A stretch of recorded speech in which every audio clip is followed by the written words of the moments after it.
अब बेटा इस सवाल में ये कहा गया है कि दो साइड है रोम्बस की are are along this line.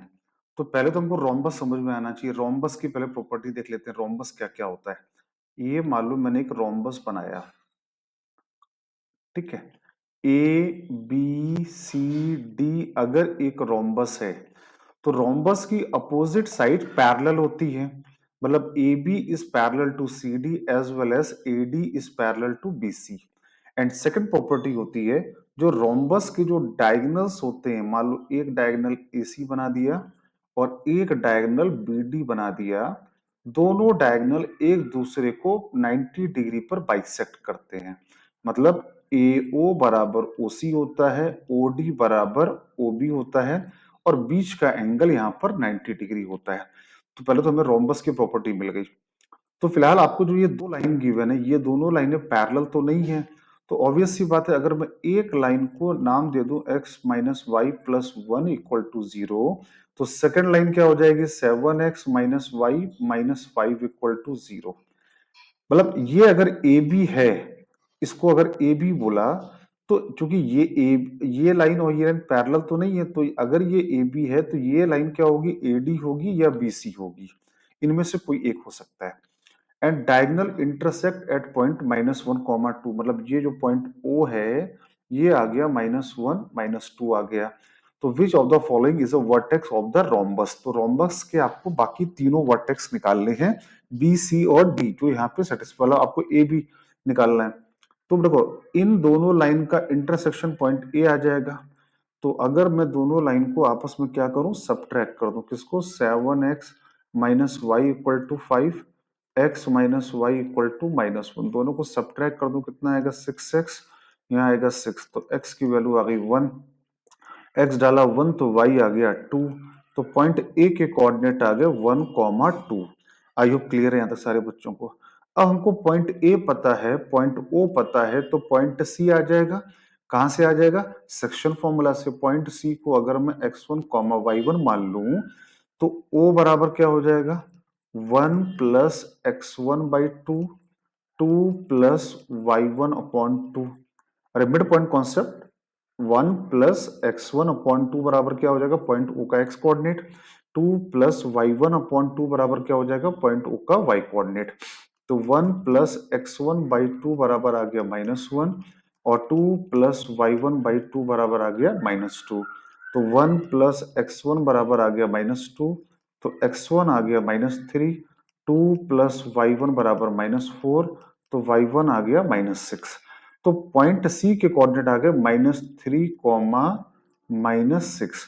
ये ऑप्शन तो है नहीं, मतलब ये कोऑर्डिनेट आ गया, ए के भी कोऑर्डिनेट आ गए, सी के भी आ गए, लेकिन ये इनमें से एक भी ऑप्शन नहीं है। अब हमको पॉइंट बी भी निकालना है, पॉइंट डी भी निकालना है, कोई भी एक आंसर हो सकता है। तो देखो अब क्या करें, इसके लिए हमें लाइन बीडी की इक्वेशन लिखनी पड़ेगी। अब बीडी की इक्वेशन कैसे लिखेंगे, तो बेटा बीडी और एसी परपेंडिकुलर है, AC is perpendicular to BD। अगर ये दोनों परपेंडिकुलर हैं तो हम लोग क्या कर सकते हैं, यहाँ पर AC की, हमको AC की इक्वेशन, तो जो AC की स्लोप होगी उसी की परपेंडिकुलर स्लोप BD की होगी, तो AC की स्लोप निकाल लेते हैं। तो स्लोप ऑफ AC क्या हो जाएगा, पॉइंट, तो AC की स्लोप क्या होगा, y2 माइनस y1, तो minus six minus two minus eight आ गया, minus three minus one minus four आ गया, तो AC की स्लोप आ गई टू। अगर AC की स्लोप है टू, तो BD की स्लोप आ गई माइनस वन बाई टू। अब BC की स्लोप आ गई, और BD कहां से पास कर रहा है, BD पॉइंट O से पास कर रहा है। O के कोऑर्डिनेट क्या है, माइनस वन माइनस टू। तो can we write the equation of BD, yes we can write the equation of BD। तो इक्वेशन ऑफ BD क्या आ जाएगा, y माइनस वाई वन बराबर m x minus x one. अच्छा AC की slope ये है, तो BD की slope minus one by two कैसे आई, आपको पता होगा ना कि दो लाइनें अगर परपेंडिकुलर होती हैं तो उनका परपेंडिकुलर कितना आता है, माइनस वन। तो AC की स्लोप टू थी, तो BD की स्लोप कितनी आ गई, माइनस वन बाई टू। ऐसे निकाला है यहाँ पर, मतलब बच्चों को ये ना लगे कि मैंने डायरेक्ट लिख दिया, यहाँ पर तुमको समझ में आना चाहिए। y माइनस वाई वन, अब ये B D line point O से पास कर रही है, तो ये कितना हो जाएगा -2। स्लोप कितना है -1/2 एक्स माइनस एक्स वन, तो 2y प्लस 4 बराबर -x-1।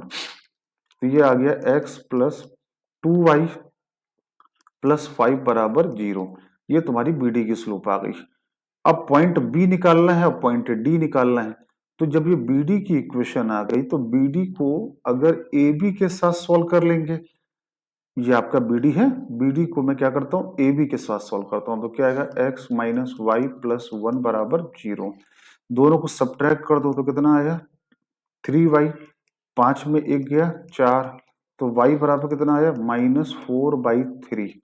y आया -4/3, तो इससे x में निकाल सकते हैं, तो x बराबर कितना आएगा y -1, तो -4/3 प्लस 1, तो ये आ गया -1/3। तो पॉइंट बी के कोऑर्डिनेट आ गए -1/3 -4/3, और ये भी कोई ऑप्शन नहीं दिख रहा है। अब पॉइंट डी निकालना है। पॉइंट डी निकालने के लिए क्या करेंगे, एडी को और बीसी को और क्या बीडी को सॉल्व कर लेते हैं। तो एडी क्या है 7x minus y equal to 5, और ए बी क्या है एक्स सॉरी बीडी क्या है, बीडी कहाँ निकाला था, ये रहा था बीडी। बीडी क्या था x plus 2y equal to -5। अब इसमें एक काम करते हैं, इसमें 2 का मल्टीप्लाई करते हैं, 14x minus 2y equal to 10, और इनको जोड़ देते हैं तो 15x बराबर 5। तो x बराबर आ गया 1/3। x की वैल्यू 1/3 है, तो y कितना आ जाएगा -5 माइनस एक्स, तो -5 माइनस 1/3, तो -16/3 बराबर 2y। तो y की वैल्यू आ गई -8/3। तो x आया था 1/3, y आया था -8/3। तो पॉइंट डी के कोऑर्डिनेट कितने आ गए 1/3 कॉमा -8/3। और गौर से देखो तो ऑप्शन सी सेटिस्फाई कर जा रहा है। ठीक है, तो ये बेसिक कॉन्सेप्ट पे सवाल था बेटा, आई होप सबको समझ में आया होगा।